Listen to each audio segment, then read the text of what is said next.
Chapter 1: The Living World. How wonderful is the living world! The wide range of living types is amazing. The extraordinary habitats in which we find living organisms, be it cold mountains, deciduous forests, oceans, freshwater lakes, deserts, or hot springs, leave us speechless. The beauty of a galloping horse, of the migrating birds, the valley of flowers, or the attacking shark evokes a view and a deep sense of wonder. The ecological conflict and cooperation among members of a population and among populations of a community, or even the molecular traffic inside a cell, make us deeply reflect on what indeed is life. This question has two implicit questions within it. The first is technical one and seeks answer to what living is as opposed to the non-living. And the second is philosophical one and seeks answer to what the purpose of life is. As scientists, we shall not attempt to answer the second question. We will try to reflect on what is living. What is living? When we try to define living, we conventionally look for distinctive characteristics exhibited by living organisms: growth, reproduction, ability to sense environment, and mount a suitable response come to our mind immediately as unique feature of living organisms. One can add a few more features like metabolism, ability to self-replicate, self-organize, interact, and emergence to this list. Let us try to understand each of these. All living organisms grow. Increase in mass and increase in number of individuals are twin characteristics of growth. A multicellular organism grown by cell division in plants. This growth by cell division occurs continuously throughout their lifespan. In animals, this growth is seen only up to a certain age. However, cell division occurs in certain tissues to replace lost cells. Unicellular organisms grow by cell division. One can easily observe this in vitro cultures by simply counting the number of cells under the microscope. In majority of higher animals and plants, growth and reproduction are mutually exclusive events. One must remember that increase in body mass is considered as growth. Non-living objects also grow if we take increase in body mass as a criterion for growth. Mountains, boulders, and sand mounds do grow. However, this kind of growth exhibited by non-living objects is by accumulation of material on the surface. In living organism, growth is from inside.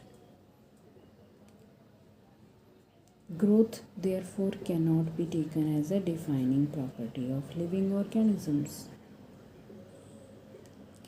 Conditions under which it can be observed in all living organisms have to be explained, and then we understand that it is a characteristic of living system. A dead organism does not grow.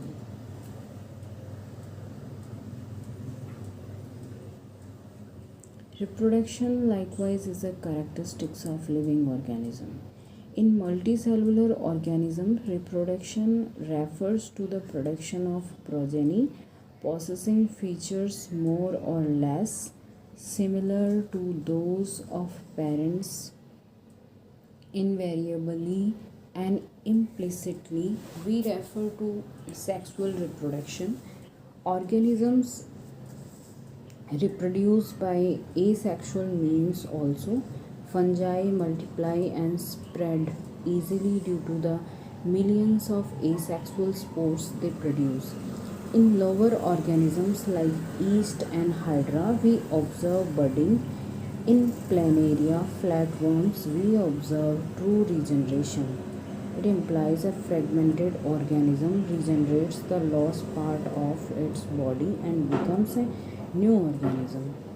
The fungi, the filamentous algae, the protonema of mosses all easily multiply by fragmentation. When it comes to unicellular organisms like bacteria, unicellular algae, or amoeba, reproduction is synonymous with growth. It implies increase in number of cells. We have already defined growth as equivalent to increase in cell number or mass. Hence, we notice that in single-celled organisms, we are not very clear about the uses of these two terms, growth and reproduction. Further, there are many organisms which do not reproduce: mules, steriles, worker bees, infertile human couples, etc.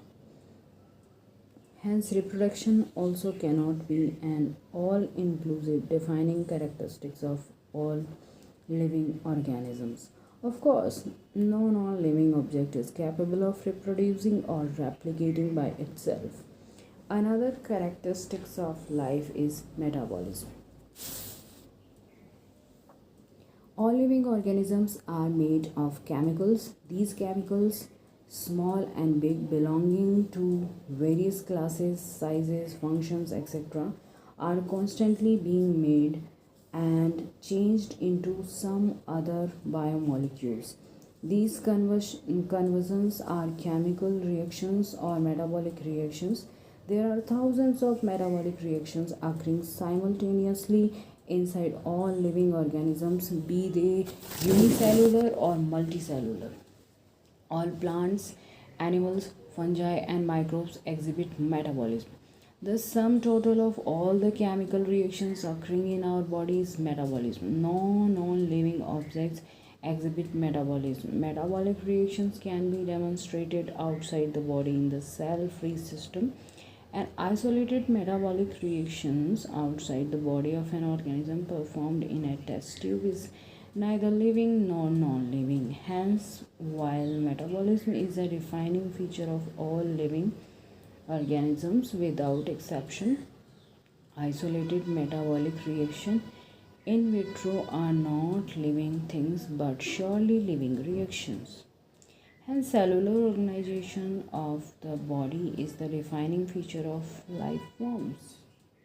Perhaps the most obvious and technically complicated feature of all living organisms is this ability to sense their surroundings or environment and respond to these environmental stimuli, which could be physical, chemical, or biological.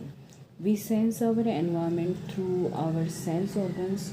Plants respond to external factors like light, water, temperature, other organisms, pollutants, etc. All organisms from the prokaryotes to the most complex eukaryotes can sense and respond to environmental cues. Photoperiod affects reproduction in seasonal breeders, both plants and animals. All organisms handle chemicals entering their bodies. All organisms therefore are aware of their surroundings. Human being is the only organism who is aware of himself, has self-consciousness. Consciousness therefore becomes the defining property of living organism. When it comes to human beings, it is all the more difficult to define the living state. We observe patients lying in coma in hospitals, virtually supported by machines which replace heart and lungs. The patient is otherwise brain dead. The patient has no self-consciousness are such patients who never come back in normal life, living or non-living. In higher classes, you will come to know that all living phenomena are due to underlying interactions. Properties of tissues are not present in the constituent cells but arise as a result of interactions among the constituent cells. Similarly, properties of cellular organelles are not present in the molecular constituents of the organelle but arise as a result of interactions among the molecular components comprising the organelle. These interactions result in emergent properties at a higher level of organization. This phenomenon is true in the hierarchy of organizational complexity at all levels. Therefore, we can say that living organisms are self-replicating, evolving, and self-regulating interactive systems capable of responding to external stimuli. Biology is the story of life on earth. Biology is the story of evolution for living organisms on earth. All living organisms, present, past, and future, are linked to one another by the sharing of common genetic material but to varying degrees.